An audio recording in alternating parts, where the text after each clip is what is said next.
Now to live coverage of the U.S. House. Members are returning from recess to debate the first of two bills this week, eliminating programs to refinance home mortgages. Returning from recess to debate the first of two bills this week, eliminating programs to refinance home mortgages. Live coverage now of the U.S. House.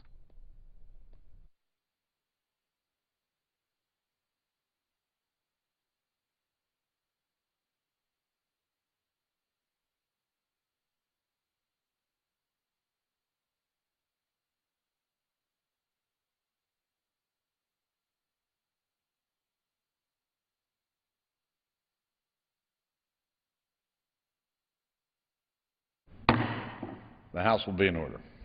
The prayer will be offered today by a guest chaplain, Reverend Raymond Bowman, Spruce Street Baptist Church, Nashville, Tennessee.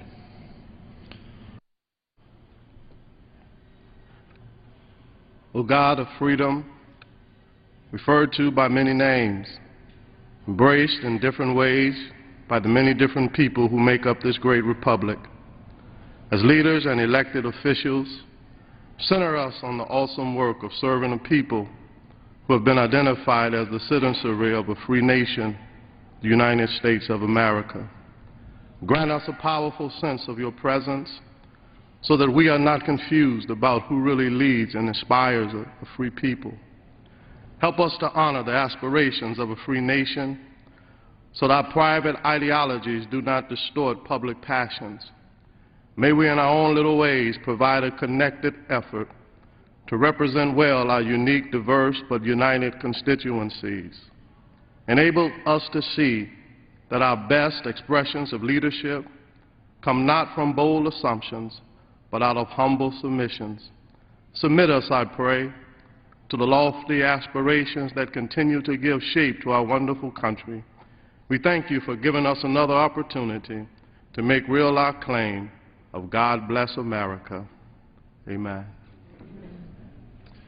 The Chair has examined the Journal of the last day's proceedings and announces to the House his approval thereof. Pursuant to Clause 1 of Rule 1, the Journal stands approved. The pledge today will be led by the gentleman from South Carolina, Mr. Wilson. Everyone, including our guests in the gallery, please join in.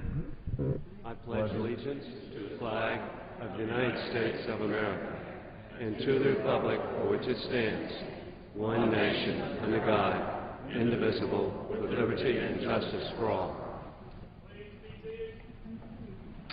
Without objection, the gentleman from Tennessee is recognized for 1 minute. Thank you, Mr. Speaker. It's an honor to recognize the Reverend Raymond Bowman today, who just gave the opening prayer. Seldom has Congress been more in need of prayer than we are today. Reverend Bowman was raised in Chicago. He came to Nashville, Tennessee to attend American Baptist College. Thankfully, he's the pastor of Spruce Street Baptist Church in Nashville, Tennessee, sometimes referred to as the mother church of African American churches in our area. He's also the president of the IMF, the Interdenominational Ministerial Fellowship. He and his wife Nancy are here with us today, and we'd like to welcome them to our nation's capital. Thank you, Mr. Speaker. Gentleman's time has expired. The Chair will entertain up to 15 further requests for 1-minute speeches on each side of the aisle. For what purpose does the gentleman from South Carolina seek recognition? Without objection, so ordered.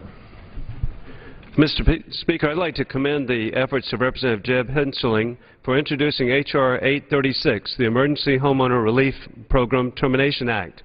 This bill prevents $1 billion from being spent on this failed program. In the current administration's budget, it's estimated that the program has a 98% subsidy rate. That means for every dollar spent, taxpayers lose 98 cents. This is bad for taxpayers and bad for American families. Making this reform possible is the South Carolina Federation of Republican Women, which has inspired the Republican Revolution in South Carolina since 1961. This is the 50th anniversary of the election of the first Republican legislator in the 20th century, the late Charlie Boyno of Richland County. In 2010, the transformation was completed of all statewide elected officials being Republicans for the first time since 1876. Under the guidance of leaders such as our Governor, Nikki Haley of Lexington, with Jocelyn Steiger, Susan Dixon, Nikki Trawick, Carla Hardy, Kim Wellman, Betty Poe, Lisa Manini-Sox, Grace Rentiers, Irving Schultz, Katrina Sheely, and Edie Rowe Willard. This organization will continue to make a difference, promoting limited government and expanded freedom. In conclusion, God bless our troops, and we will never forget September 11th and the global war on terrorism. The gentleman's time has expired. The gentleman from Rhode Island. Without objection. Mr. Speaker, today we will consider proposals to cut foreclosure prevention programs during one of the worst housing downturns in our nation's history. A safe and affordable home is central to the American dream and central to a strong neighborhood and a thriving economy. In Rhode Island, that dream has been fading because our state has been extremely hard hit by the national foreclosure crisis. Last year alone, there were more than 4,700 foreclosures in Rhode Island. And according to Housing Works Rhode Island, 1 in every 10 mortgaged homeowners is in foreclosure or serious delinquency by the end of this year. The fact of the matter is that we still face a serious housing crisis all across this country. And today, my friends on the other side of the aisle will cut mortgage relief and refinance programs that help the very homeowners who need them most. And that will leave homeowners with no other choice than to turn to those who created these unfair and predatory mortgages that got us into this mess in the first place. At a time when our economy is beginning to recover, we should not be cutting from these programs because the housing sector is key to our economic recovery. These programs deserve increased funding because a successful housing sector will be one of the major factors that will pull us out of this recession. I yield back my time. Gentleman's time has expired. The gentleman from New Jersey. Just without objection, so ordered. Mr. Speaker, I rise today in honor of a true American hero, Sergeant Leonard Bud Lomell. Through his courageous actions on D-Day as an Army Ranger, Bud earned a Distinguished Service Cross. Bud's brave service was crucial to the success of D-Day and left an impressive imprint on our nation's history, as he was documented in 2 best-selling books, Tom Brokaw's The Greatest Generation, and Stephen Ambrose's The Victors, Eisenhower and His Boys, and the Men of World War II. Sergeant Lomell passed away on March 1st, 2011, at the age of 91, leaving his family and our country with a proud legacy of honor and service. I am proud and humbled to have been able to call this incredible American a constituent. I ask you today to please rise with me in honor of Sergeant Leonard Bud Lomell. Mr. Speaker, I yield back my time. Gentleman's time has expired. For what purpose does the very distinguished gentlewoman from California seek recognition?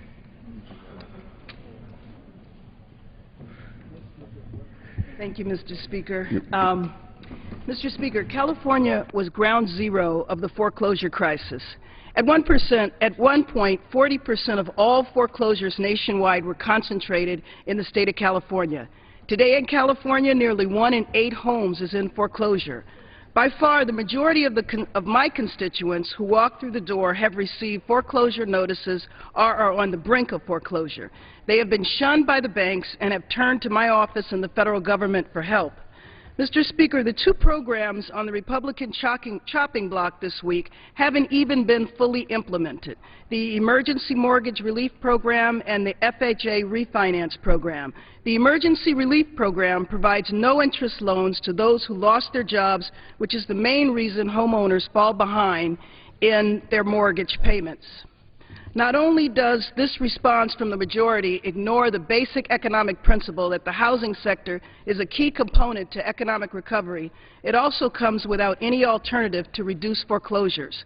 Mr. Speaker, I urge my colleagues to support struggling homeowners and vote against H.R. 830 and H.R. 836. Time of the gentlelady has expired. The gentleman from Texas. What purpose do you seek recognition? Request permission to address the House for 1 minute. Without objection. Mr. Speaker, on December the 14th, Border Patrol agent Brian Terry was murdered in Arizona by bandits crossing into the United States. Border agents approached the armed invaders, and the armed invaders were carrying AK-47s. A shootout occurred where Terry was shot and killed. Now there is evidence that Terry and possibly other agents fired first to defend themselves by firing beanbags at the outlaws before using live ammo.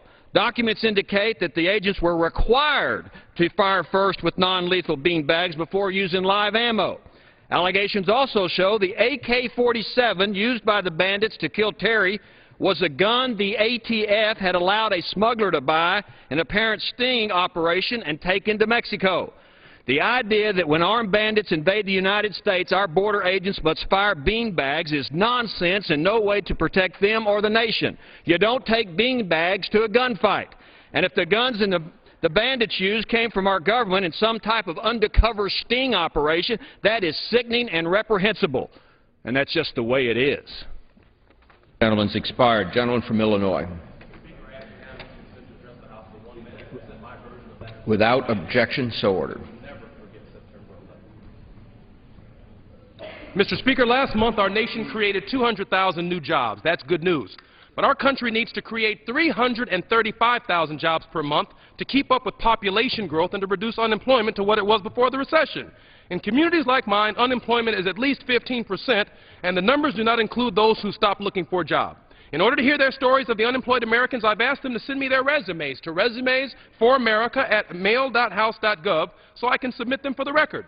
I heard from Peter Haas of Pollen, New Jersey, who said, "I'm sending out resumes every day. No response from any company out there. I think no company is hiring at all. No response, not even an email." Miss Christine Stump of Chicago said she's had only one phone interview in a year of looking, and she can hardly believe it. Why is it so hard to find work? Maybe it's because the unemployed are not even being considered for many jobs. It's been reported that some companies will not even accept application or grant interviews to those currently without a job. I hope unemployed Americans will send me their resumes and stories to resumesforamerica@mail.house.gov to keep stories of the unemployed in front of our government, in front of Democrats and Republicans. Time of the gentleman has expired. The chair will remind all persons in the gallery that they're here as guests of the House, and any manifestation of approval or disapproval of proceedings is in violation of the rules of the House. For what purpose does the gentleman from Texas seek recognition? Without objection. So ordered. Thank you, Mr. Speaker. That's the Dallas Morning News front page. You know what they're saying? Gas prices are going up for all drivers. And it's time for the gallon of gas to come down or stop. You know, it's raised nearly $1 since last September. That's why I'm calling on the IRS to stand up for small business by increasing the gas mileage rate that they can deduct. The IRS increased the optional mileage rate during spiking gas prices in 2005 and after Hurricane Katrina in 2008. Gas prices are going upward, and there's no signs of pain at the pump will subside anytime soon. Taxpayers today, especially small businesses struggling to stay afloat, won't need and deserve rates that reflect the current cost of travel. They need those deductions. We need to drill for oil. Call the White House at 202-456-1414 and tell them about it. Yield back. The chair would remind the gentleman from Texas that he needs to address his remarks to the chair. Gentlelady from Illinois. Without objection. Ask Americans if we should reduce government spending, and most say yes. I agree. But let's dig a little deeper. Let's make the kind of choices that families make. H.R. 1 that the Republicans have offered in cuts will result in 218,000 fewer children getting the proven benefits of preschool program called Head Start. H.R. 1 at the same time does nothing to cut the $4 billion that we are giving every year to the big oil companies. If we want to talk about oil prices, we, our taxpayers, give $4 billion to the wealthiest corporations in the history of the world. We're cutting about $5.7 billion from Pell Grants in H.R. 1. I voted no. What are we doing about billionaires who are getting tax breaks to leave to their heirs? $11 billion a year for the wealthiest Americans and their heirs. We have to make the kind of choices that help middle-class Americans. We can tighten our belt, but we don't have to do it on the backs of the middle class. Time of the gentlelady's expired. The gentleman from Indiana.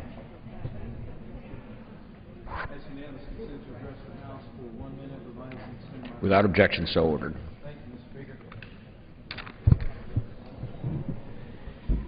With a $14 trillion national debt, $1.65 trillion deficit this year alone, yesterday the United States Senate voted to reject the House effort to fund the government for the rest of the year. The Senate Majority Leader even took to the floor and called our $61 billion in savings mean-spirited, reckless, and irresponsible. He even defended federal funding for the Cowboy Poetry Festival, apparently in his home state. You know, I learned a long time ago out here in Washington that sometimes things don't change in Washington, D.C. until they have to. I think we have to pick a fight. If House Republicans want to win this battle, we need to take a stand for the budget cuts and the policy changes enshrined in H.R. 1. That's $61 billion in savings this year, defunding Obamacare and defunding Planned Parenthood of America. It's time to take a stand for fiscal responsibility and reform. We have to say this far and no farther. For the sake of our children and our grandchildren, we need to make a stand for the American people, and make no mistake about it. If we make this fight, we can win this fight because the American people are on our side. Florida. Without objection, so ordered.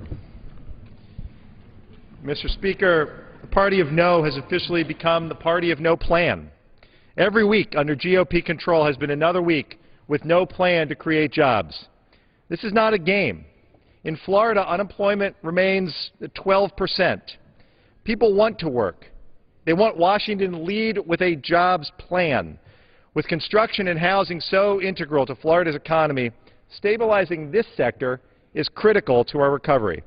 Close to 1 million Florida families and seniors have lost their homes since 2009. Now, through no fault of their own, nearly half of all mortgages in Florida are underwater. But instead of creating jobs, Republicans want to kick middle-class families while they're already down. Rather than improve mortgage modification programs by working with Democrats, my Republican friends want to shut them down altogether. So, to families and seniors across America who owe more to the banks than their homes are actually worth, what's the Republican plan? What's the response? Pay up. Even if you have no job, no income, no health care, under today's Republican bills, soon you and your family will have no home. I yield back. Gentleman's time's expired. The gentleman from Pennsylvania. Without objection. Mr. Speaker, this week 13 Coptic Christians in Egypt were killed in clashes with Muslims. Recently, a church in the town of Sewell was burned to the ground, leading many Christians to flee the village in fear of their lives. This comes only 2 months after 24 Christians were killed in a church bombing. For thousands of years, Coptic Christians have lived and worshipped in Egypt, but some extremists want to use the chaos in the country today to drive them out of their homes and places of worship. Egypt is in the process of developing a democratic government, one in which all the Egyptian people will have a say. These attacks undermine freedom and democracy. Democracy without protection of minority rights is mob rule and not true freedom. I invite all my colleagues to join me on a letter to the Commander-in-Chief of the Egyptian Armed Forces calling on him to protect the Egyptian citizens during this critical period in his nation. We're glad to see the Egyptian people building a better government, and we must remind them that fundamental respect for human rights must be protected. I yield back. The gentleman's time has expired. The gentleman from Washington. Without objection, so ordered.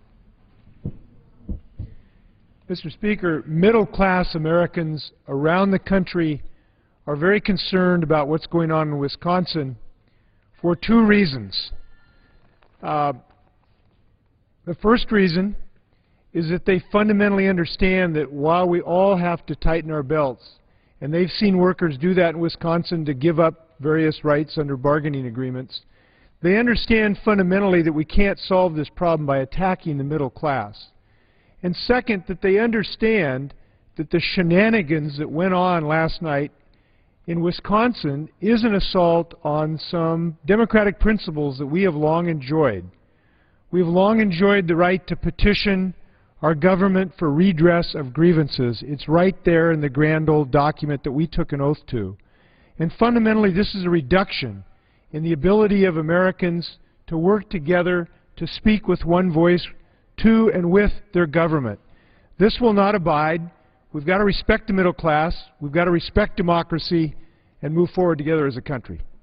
The gentleman has expired. Gentleman from Florida. Without objection. Mr. Speaker, some new statistics have just come out on government wages and salaries in this country. Government payouts, including Social Security, Medicare, and unemployment insurance, make up more than 1/3 of total wages and salaries of the United States population, a record figure that will only increase if action isn't taken before the majority of baby boomers enter retirement. Social welfare benefits make up 35% of wages and salaries this year. In the year 2000, that percent was 21%. In the year 1960, it was 10%. And these are statistics that came from the Bureau of Economic Analysis data. Recently, it was quoted that the U.S. economy has become alarmingly dependent on government stimulus itself. So in this country, we have a stark choice. We have to reduce government spending. Otherwise, not only will we go bankrupt, but there will become a tipping point where the government payout for wages and salaries will become 50% of all U.S. wages. Has expired. The gentlelady from Florida. Without objection, so ordered. Mr. Speaker, today I rise with my colleagues for one reason, to talk about jobs again. My constituents still need help. They want to work, but I don't hear any solutions. I've been here for over 2 months, and I'm still waiting to hear a Republican plan for jobs. I came to Washington to focus on jobs. When are we going to talk about jobs? I asked this same question 2 weeks ago. If I have to get up here every 2 weeks for the rest of my term and ask the same question, I will. When I go home this weekend, I will be asked, what are they doing in Washington to help me find work or provide jobs for others who want to work? I want to work to support my family. I want to start a business. I've lost my home, lost my job, and the Congress promised to help the economy so that I could find a job. My constituents will ask me, why did they cut job training? Why are they cutting educational opportunities for young people? People are hurting, and people are suffering. Listen to the people. Let's stop the partisan bickering and help the people find work. If not now, when? If not us, who? If not here, where? The people want to work. Thank you, Mr. Speaker. Gentlelady's time has expired. The gentleman from New Jersey. Address the House for 1 minute. If not, no objection, so ordered. Thank you. Mr. Speaker, I rise today on the one-year anniversary of the passage of the Affordable Health Care Act to voice my disappointment with my Republican colleagues' continued assault on the historic law that has already begun to provide aid and relief for countless Americans. 1 year ago, my colleagues and I came together to enact a law because of the call to action from our constituents.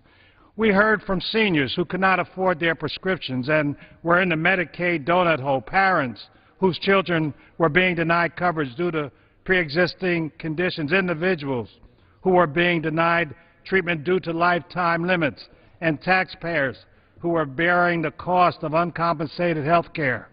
We answered the clarion call from our constituents who asked us to protect them, yet the Republican colleagues continue to assault the law, siding with the special interests, particularly the health care insurance companies that stand to lose from health care reform. My colleagues on the other side of the aisle continue to assault our program. With that, I say let's keep the law in force and let's move forward with progress. I yield back the balance of my time. Gentleman's time has expired. The gentlelady from California. Without objection, so ordered. Thank you, Mr. Speaker. The American people want to know, where are the jobs? After 10 weeks of controlling the House, Republicans have no plan to create jobs, no plan to spur our economic growth. Instead of listening to the American people and making jobs their #1 priority, Republicans passed a budget that will result in 700,000 new layoffs. And what's the response? So be it. Taking food out of the mouths of hungry children by cutting WIC? So be it. Dropping 218,000 kids from the Head Start program? So be it. Declaring a war on women by eliminating family planning services and punishing the 1 in 5 women across America who visit Planned Parenthood clinics. So be it. Denying the extension of unemployment benefits to those who've reached that 99-week limit and are struggling to make ends meet. So be it. And now denying homeowners to stay in their homes the help that they need by eliminating programs to prevent foreclosures. So be it. The Republicans, no jobs. This so be it agenda, it's a failure on all counts. Gentlelady's time has expired.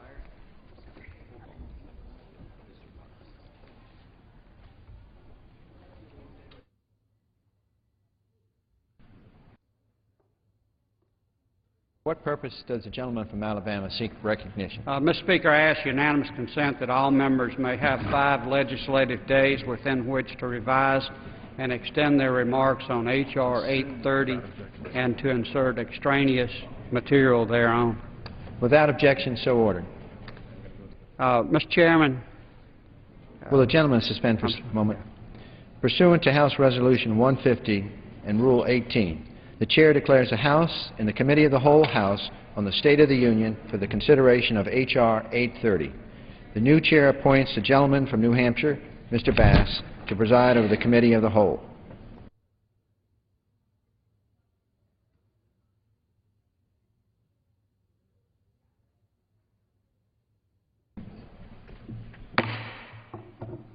The House is in the Committee of the Whole House on the State of the Union for the consideration of H.R. 830, which the clerk will report by title. A bill to rescind the unobligated funding for the FHA refinance program and to terminate the program. Pursuant to the rule, the bill is considered read for the first time. The gentleman from Alabama, Mr. Bacchus, and the gentleman from Massachusetts, Mr. Frank, each will control 30 minutes. The Chair recognizes the gentleman from Alabama. Thank you, Mr. Chair. I yield myself such time as I may consume. Recognized. Thank you. Mr. Chairman, just this week, the American people received some very sobering news. The budget deficit for the month of February alone is $223 billion. That is $8 billion every day. That is money that we're having to borrow from countries around the world. It wasn't long ago that our budget deficit for the entire year was only $220 billion. But thanks to a Washington spending binge that has occurred over the last 4 years, now our monthly budget deficit is larger than our annual deficit used to be. In fact, February's budget deficit was the largest monthly budget deficit in the history of the United States, larger in real dollars than we were fighting for our existence during World War II, higher than in the Civil War. And that has happened even though government receipts posted an increase this February from last February. Our national debt in the last 4 years has doubled. Now think of that. In the first 220 years of our existence, we incurred a national debt which in the last 4 years we've doubled. And by the end of this administration, unless we take action today, action the American people asked us to take last November, we will have tripled the deficit. In 7 years, or a little less than 7 years, we will have tripled our deficit. That's why we're here on the floor today, because the American people have sent us a message. They've said, don't spend us into a financial oblivion. We have to balance our own budgets at home we expect the same from those that we send to Washington to represent us. The bill that we're debating today is an example of two things: too many government programs, spending programs, and too many ineffective government programs. It is a poster child for both. It's also an example of a broken promise.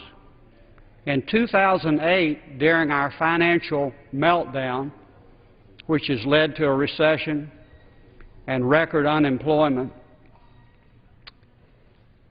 we promised the American people that those steps that were taken, that money that was loaned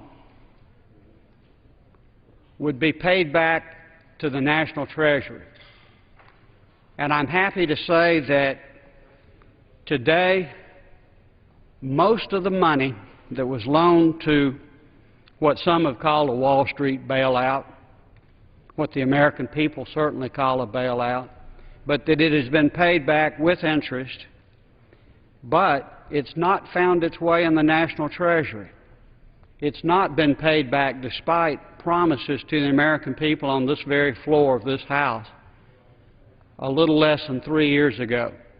Instead, that money has been diverted into all sorts, and that's the TARP bailout money. It's been used for other social programs. Just what many warned on the floor of this House would happen. It's turned into a slush fund. And one of the programs that it has funded is a well-intentioned program in which $8 billion, that's $8,000 million, $8,000 million has been designated for the FHA refinance program. Now, the FHA program today, the reserves are low, and that's a program that is not in the greatest of shape. It's like most government programs. $8 billion for a program to allow homeowners who are underwater on their mortgages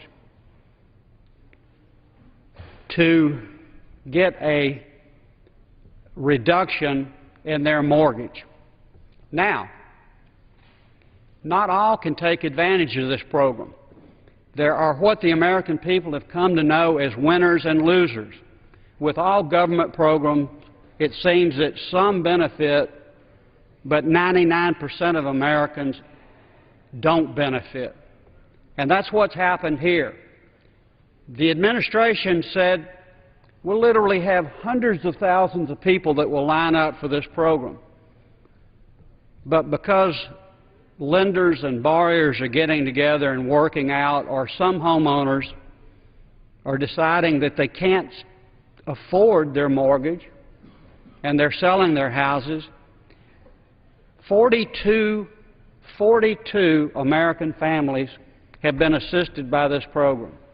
Now, this is a program that authorizes $8 billion, and $50 million has actually been set aside and dispersed.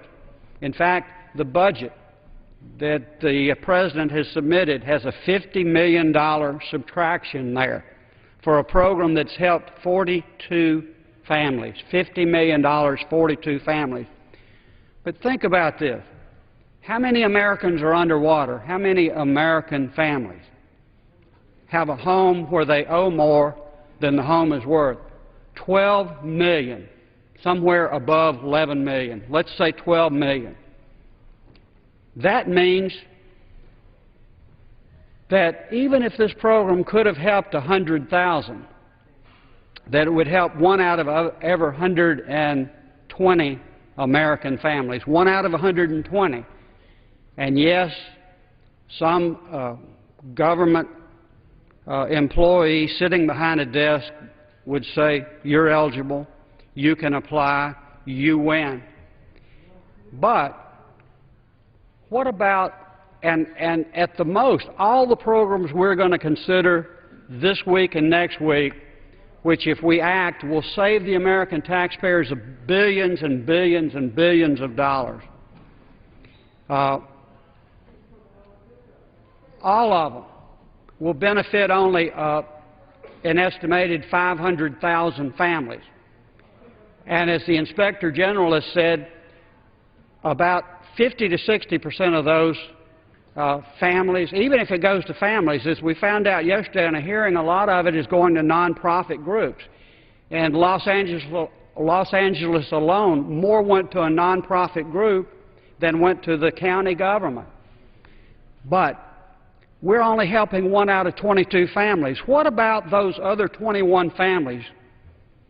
They're making it. They're making their mortgage payment, and they're not asking the government for help. It seems that we're in a country where the majority of Americans aren't underwater. About a fourth are. But out of all those, we're starting programs to help, in this case, 42 families, in another case, 200,000 families. And we're asking every American family, and we're asking their government to start programs when we don't have enough money to finance the programs we have. But more than that, I put a photograph up. And this is the bottom line on this program. $50 million has been put into a fund, and $8 billion has been authorized for this program. And it's money we don't have, and it's money we won't pay back. It's those children in that photograph. It's our constituents, children and grandchildren, that will have to pay that back. Our national debt is $12 trillion, $14 trillion. You know, you memorize a number, and in a few months, it's irrelevant.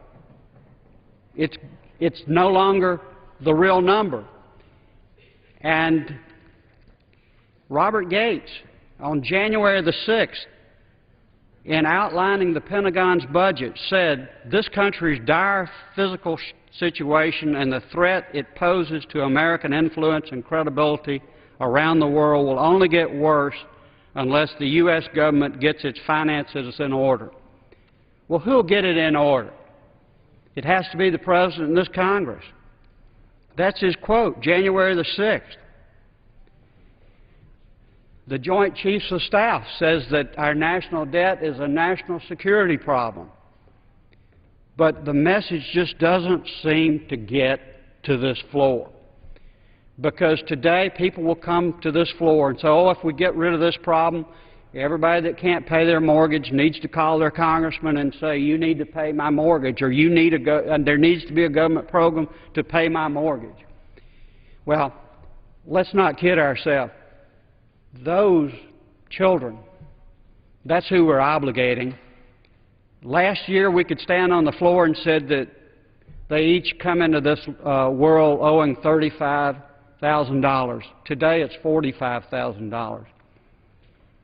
Today we're going to have to make some hard choices for them, for our children and our grandchildren. And oh yeah, these programs do some good. Although for most homeowners who can't pay their mortgages and they're given a reduction, it doesn't work. The default rate in most of these programs is over 50%. One of the programs we'll consider tomorrow, out of every dollar of taxpayer money loaned, 98% is never repaid. Never repaid. How can a country continue to function like that? What kind of future do these children have? I reserve the balance of my time. Gentleman reserves his time. The gentleman from Massachusetts. I yield myself such time as I may consume. First, for people trying to follow this, let me know that the gentleman from Alabama has confused several programs in this conversation. most of which aren't up today. We're dealing about one at a time. He talked about money that went to Los Angeles and went to the, a group instead of the county. That has zero to do with today's program, zero. That has to do, and in fact it doesn't have to do with individual homeowners. It's a program that gives aid to municipalities, which we'll be debating later, probably next week, which gives aid to municipalities to deal with property that they have been stuck with. So it has nothing to do with today. But the gentleman does make a good point about the deficit. Unfortunately, he does not put his votes where his rhetoric is. The CBO says that this program is going to cost not $8 billion, but if it's fully operational over a 2-year period, which is its lifespan, will cost $175 million. Now that's money, but you know what it is?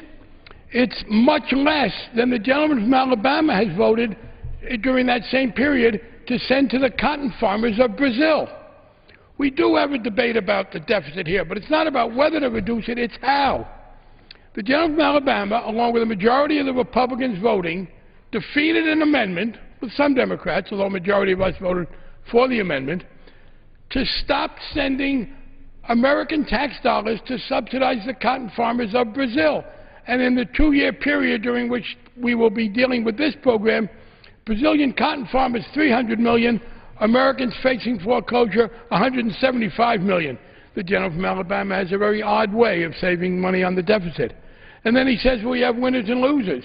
Well, among the big winners under the Republican budget and with the majority of their votes are farmers who receive more than $250,000 per year in subsidy.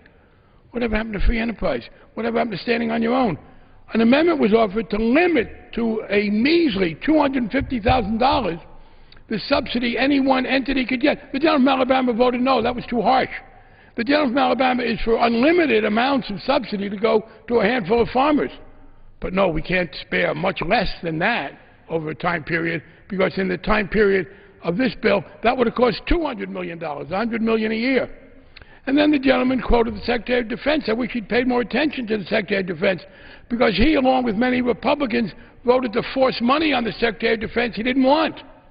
Voted to fund programs the Secretary of Defense doesn't want. He's trying to get some reprogramming now. The Republican Appropriations Committee won't allow it.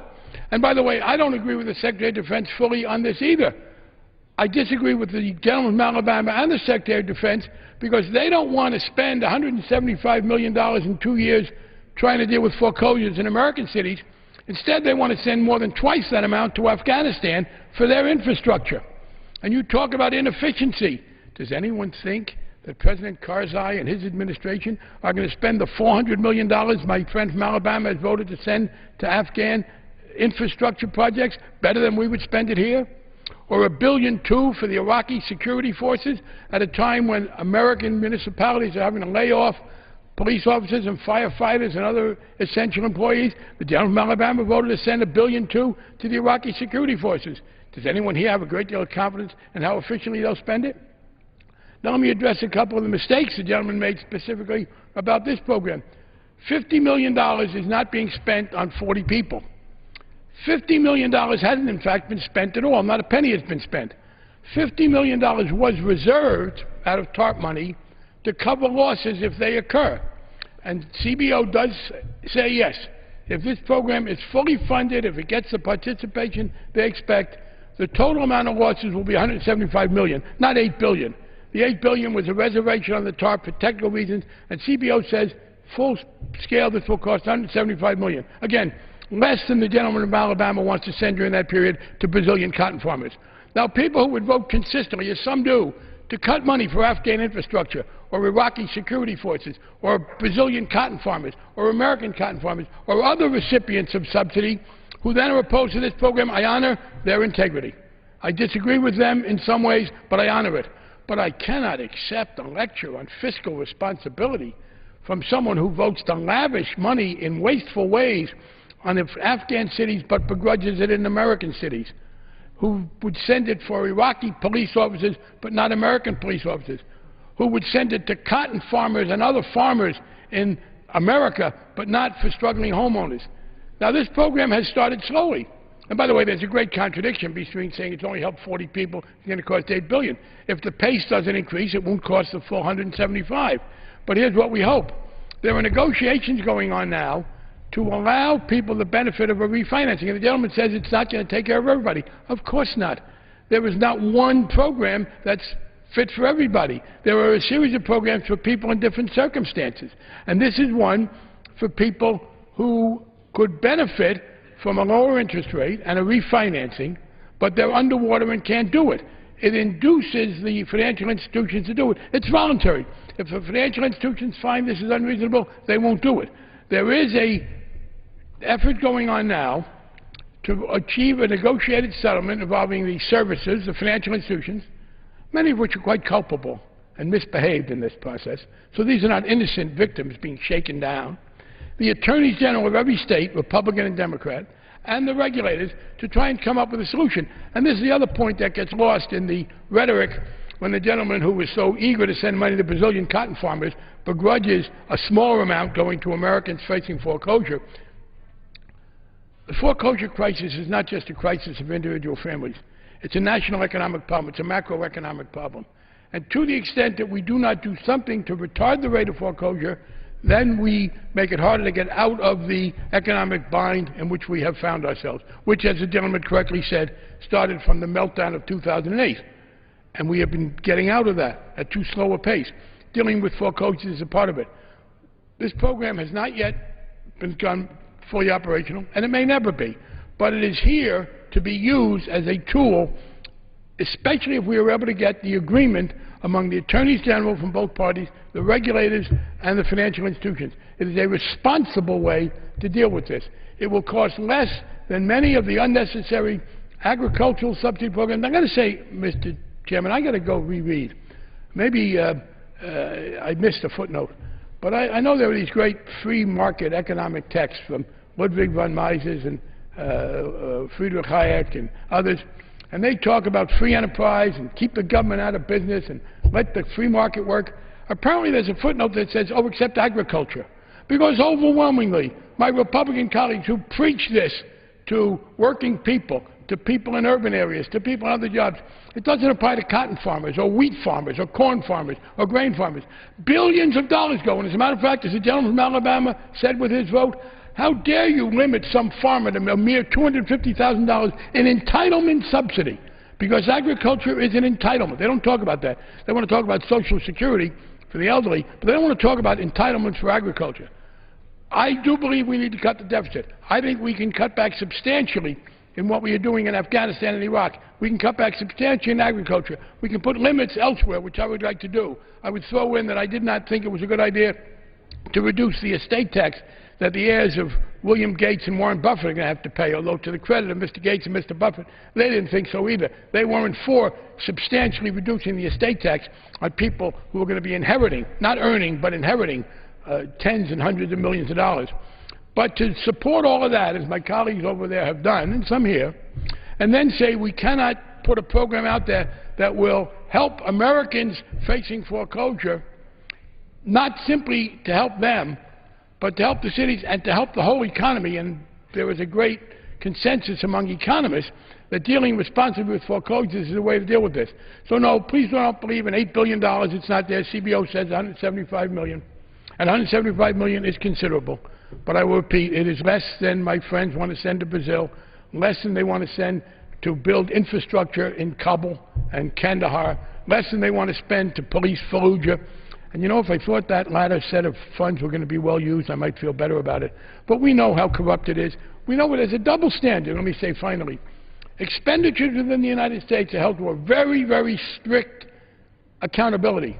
But expenditures in Iraq and in Afghanistan and elsewhere in the world, we know how much more wastefully and corruptly spent they are, and that doesn't seem to bother other people. I reserve the balance of my time. Gentleman from Massachusetts reserves his time. Gentleman from Alabama. Thank you, Mr. Chair. I claim such time as I may. Gentleman's recognized. If I were Ranking Member Frank, I would do exactly what he's doing. I wouldn't talk about the fact that there are only 42 people that have been served by this program. I wouldn't talk about the fact that only $50 million has been set aside. I wouldn't talk about the $8 billion that has been authorized. I wouldn't talk about the fact that the American people were told this money would be repaid into the national treasury. No, I would talk about the cotton subsidy, the deal with Brazil. That deal sounds pretty bad. It really does. The ranking member agrees. He kept talking about this for the last month, about don't shut down this ineffective program to help balance the budget because, you know, some of us voted for the cotton deal with Brazil. Well, in fact, the majority of this Congress, the overwhelming majority did. But let's talk about that deal. Who made that deal? Did the gentleman from Alabama make that deal? Did the gentleman from Texas that's going to speak on our side, did he make the deal? Did the gentleman from Nevada make that deal? Did Mr. Dole, did he make that deal? The gentleman from Illinois? No. The Obama administration made that deal. The U.S. Trade Representative, Mr. Kirk, made that deal in an agreement with the Brazilian government, not your Republican colleagues. And here's what he told us. He said that $60 billion worth of trade depended on our ability to export into Brazil without the tariffs they were going to impose on us. That's 420,000 U.S. jobs that were threatened. And he told us that if we didn't do that, they would impose, and I'm going to introduce this. This is $820 billion worth of counter tariffs on such products as pharmaceuticals, autos, electronics, textiles, wheat, fruit, nuts, cotton, medical equipment. So he made a deal with them to make them certain payments to compensate for that. Now, I don't know if he misrepresented. I don't know if I don't think that President Obama and his administration and his U.S. Trade Representative would have misrepresented this. But if that was a bad deal, then the ranking member ought to go over there and to complain to the President, who he defends, because both of them apparently want to spend money at every turn and every chance they get. Now, at this time, I would like to yield to the gentleman from Texas such time as he may consume. Gentleman from Texas is recognized. Thank you. Prior to that, I would like to introduce in the record the announcement by the Obama administration and Secretary or Ambassador Kirk obligating the American people for this amount that the ranking member complains so vociferously about. That will be covered under general leave of the House. Gentleman from Texas. I thank the gentleman from Alabama, and thank you, Mr. Chairman.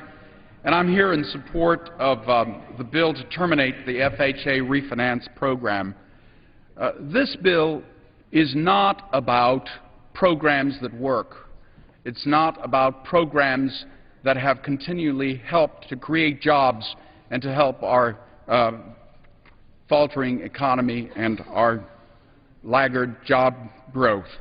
This bill is about a failed government program, because the FHA refinance program that went into effect in September of 2010 has failed to work properly.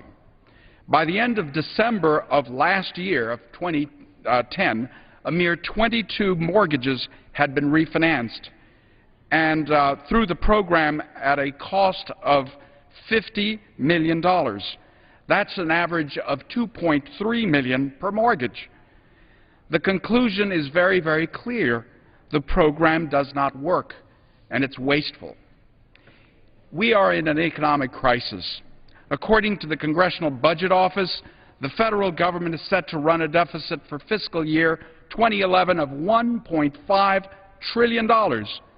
And if serious steps are not taken right now, we are set and ready to see in 2012 another $1 trillion added to our deficit. This river of red ink is not sustainable.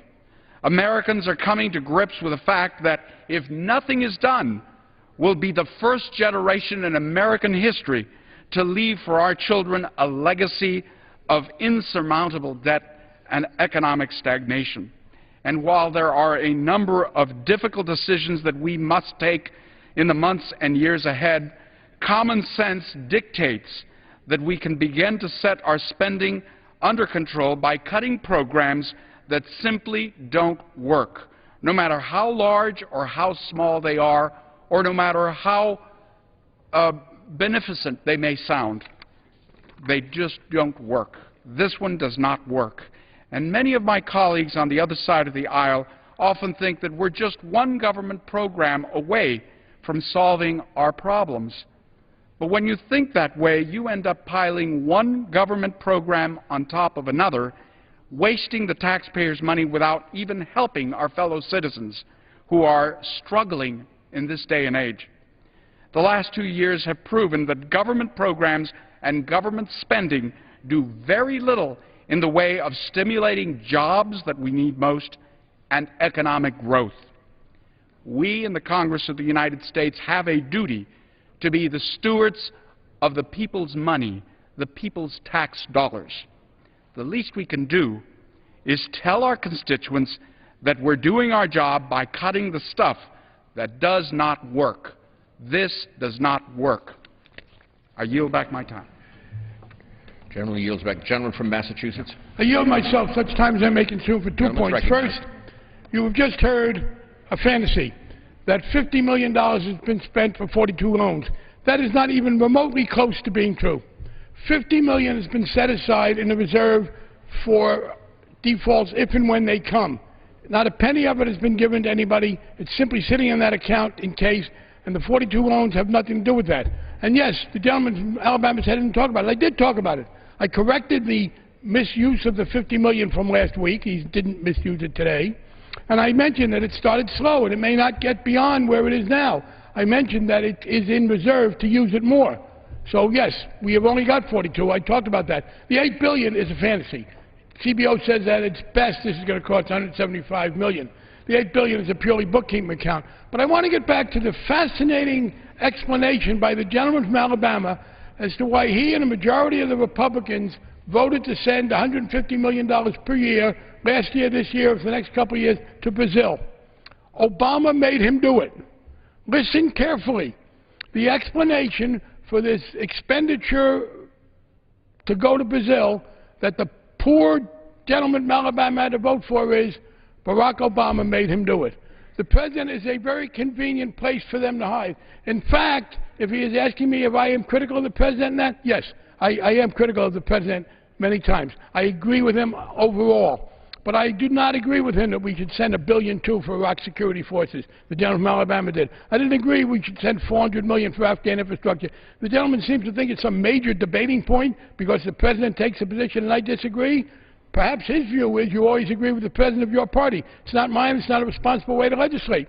Secondly, there was an alternative to sending $150 million to Brazil. We could have sent $150 million less to Americans. The finding was that we were putting Brazilian cotton farmers at a $150 million disadvantage per year because of the subsidy we gave to Americans. We could have come in with legislation that would have reduced the Americans. So, in fact, I underestimated the waste of money that the gentleman from Alabama is indulging because Barack Obama made him do it, and he was powerless to resist, apparently. Because it's $300 million a year. We had two options. We could keep the level of subsidy for American cotton farmers and match that to the Brazilians, or we could reduce it by $150 million in America and reduce it to Brazil. Over a 4-year period when this will be in effect, that's over $1 billion, a considerable amount of money. And so, yes, it is true, the President sometimes makes unwise recommendations, in my judgment. But the argument from the gentleman from Alabama that he's to be absolved from responsibility for his vote, and the majority of Republicans, the majority of us on our side, repudiated the President's position in this case. But the gentleman from Alabama's claim, don't blame me, Obama made me do it, is no more credible than his invocation of some fantasy figures. I reserve the balance of my time. Gentleman reserves his time. Gentleman from Alabama. May I inquire of the Speaker, of the Chair, how much time each side has remaining? The gentleman from Alabama has 11 minutes remaining, and the gentleman from Massachusetts has 17.5 minutes remaining. I'll continue to reserve my time. Gentleman reserves his time. Gentleman from Massachusetts. I will yield 5 minutes to the gentleman from Massachusetts, Mr. Lynch. Gentleman from Massachusetts recognized for 5 minutes. Thank you, Mr. Chairman. Thank you, thank the ranking member. I rise in opposition to H.R. 830, the FHA Refinance Program Termination Act, and also the other bills that will be coming to the floor on the same. And that is that these are voluntary programs. These are all voluntary programs that are trying to keep American families in their homes. These programs require the banks to agree that this is a good deal. And it's deserving of these homeowners. It's something these programs require that the homeowner also agree, obviously, and also that in many cases that the servicer agree. Now, because you're requiring a voluntary agreement and an agreement that has been crafted in such a way that all parties are balanced in their interests, it's been difficult to generate the number of families to be helped so far. I do want to also emphasize this program started in November. This program started in November. We've had about 4 months to get families on board to be helped by these programs.